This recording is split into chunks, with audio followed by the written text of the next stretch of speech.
If you want to cancel a Hostinger domain, the process is actually pretty simple once you know where to look. In this video, I'll walk you through the exact steps to turn off auto-renew so your domain won't renew again. This is useful if you no longer need the domain, you want to switch to a different provider, or you just want to stop future charges. If this tutorial helps, go ahead and hit that like button and subscribe for more easy step-by-step tech guides. Alright, let's jump in. First, log into your Hostinger account. You can do this from the Hostinger website using the email and password associated with your hosting or domain purchase.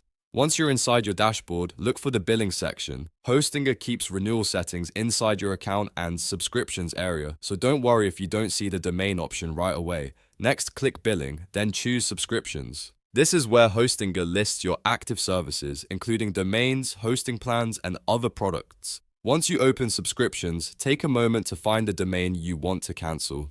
If you have more than one service, make sure you select the correct domain name so you don't accidentally change the wrong subscription. After you select your domain, you should see the renewal settings for that specific service. Look for the auto-renew option.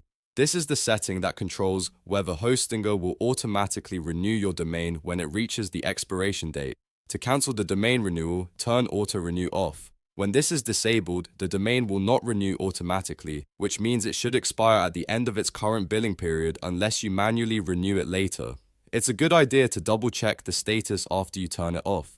Make sure the change was saved correctly and confirm that the auto-renew toggle is now disabled. If you want to be extra careful, review the expiration date so you know exactly when the domain will stop being active. This can help you avoid surprises and gives you time to point the domain elsewhere or move your website content before it expires. One important thing to remember is that turning off auto-renew is usually the main step for canceling a Hostinger domain. In most cases, you do not need to delete anything manually right away. Just disabling renewal tells Hostinger not to charge you again for that domain. If your goal is to fully stop using the domain, make sure you also update any connected services such as email, website hosting, or DNS records before the expiration date arrives. And that's it. You've now learned how to cancel a Hostinger domain by logging in, going to billing, opening subscriptions, selecting your domain, and turning off auto-renew. Quick, simple, and done in just a few clicks. If this video helped, please give it a like, subscribe for more tutorials like this, and I'll see you in the next one.